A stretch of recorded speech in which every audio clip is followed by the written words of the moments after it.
कल्पना कीजिए, जब अतीत में बिजली नहीं थी तो अनाज की पिसाई कैसे होती होगी। चक्की और कल कारखाने आधुनिकता की देन है, लेकिन इसके इतर उत्तराखंड के हर गांव में ऐसी सुविधा विकसित थी जिसे देखकर हर कोई दंग रह जाएगा। यहाँ के घराट आज के बिजली की चक्की की तरह कार्य करते थे, लेकिन ये बिजली से न चलकर पानी से चलते हैं। जी हाँ, इन्हें घराट कहा जाता है। ये घराट यानी पानी से चलने वाले यंत्र से अनाजों को पीसा जाता है, लेकिन आधुनिकता की चकाचौंध उत्तराखंड की एक पौराणिक धरोहर घराट को लील रही है।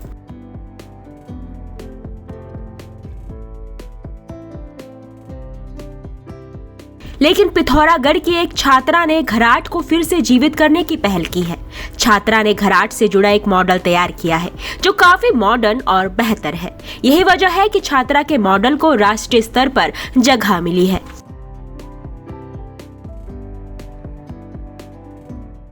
My name is Lakshika and I am a student of Himalaya Inter-College Chakori, and I have got the privilege of representing my culture in a national level science exhibition competition being held in Pune, Maharashtra. Many people ask me why I chose Gharat as my project. Well, when I first started with my project, I did not know what a Gharat was, and that is exactly why I chose it as my project.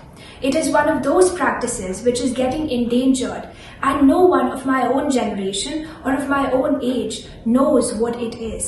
Therefore, I want this Gharat to gain more recognition.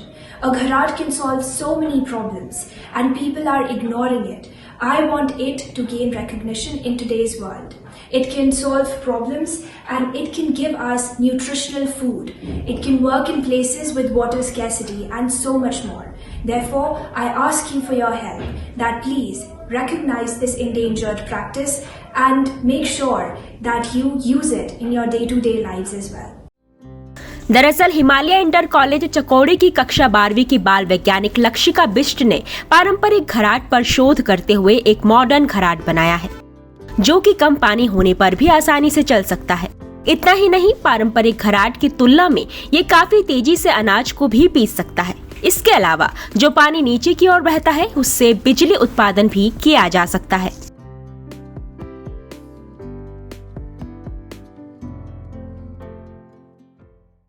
ये हमारा पुराना घराट है। इसमें एक wheel है जो अगर पानी गिरने की मदद से घूमेगा तो उसी के साथ साथ एक चक्की भी घूमेगी। यह चक्की जब घूमती है तो आटा पिसता है। आटा हम मोटा या पतला इसकी मदद से कर सकते हैं। ये हमारा मॉडिफाइड वर्जन है। इस मॉडिफाइड वर्जन में एक पेल्टन व्हील हमने अटैच किया है जो पहले के मुकाबले दुगनी स्पीड से घूमता है। इससे एक शाफ्ट अटैच है जो 2 व्हील से अटैच है। एक व्हील जो चक्की से अटैच है और दूसरी व्हील जो अल्टरनेटर से अटैच है। जब शाफ्ट घूमने में दोनों व्हील्स साथ ही साथ घूमते हैं तो हमारा आटा भी पिस सकता है और बिजली भी प्रोड्यूस हो सकती है, और यही बिजली फिर हमारे पहाड़ी घरों में जाती है।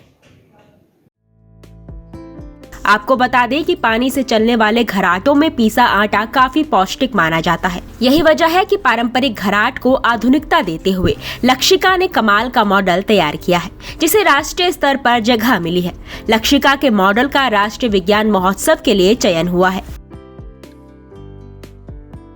लक्षिका के घराट का मॉडल 26 दिसंबर से 31 दिसंबर तक शिव छत्रपति खेल परिसर बालेवाड़ी पुणे महाराष्ट्र में होने वाले राष्ट्रीय बाल वैज्ञानिक प्रदर्शनी में प्रदर्शित किया जाएगा।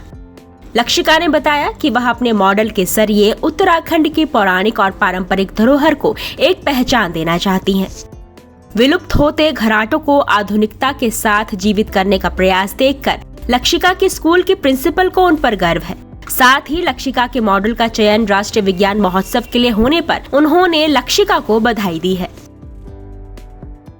हमारी नई पीढ़ी हमारे प्राचीन पारंपरिक विज्ञान को एक नया रूप देकर हमारे सामने प्रस्तुत कर रही है जो कि विलुप्त होने की स्थिति में है। यह अपने आप में एक बड़ी खोज है। इसके लिए मैं लक्षिका बिष्ट और उनके मार्गदर्शक अध्यापक श्री ध्रुव पंत जी को बधाई देना चाहूँगी।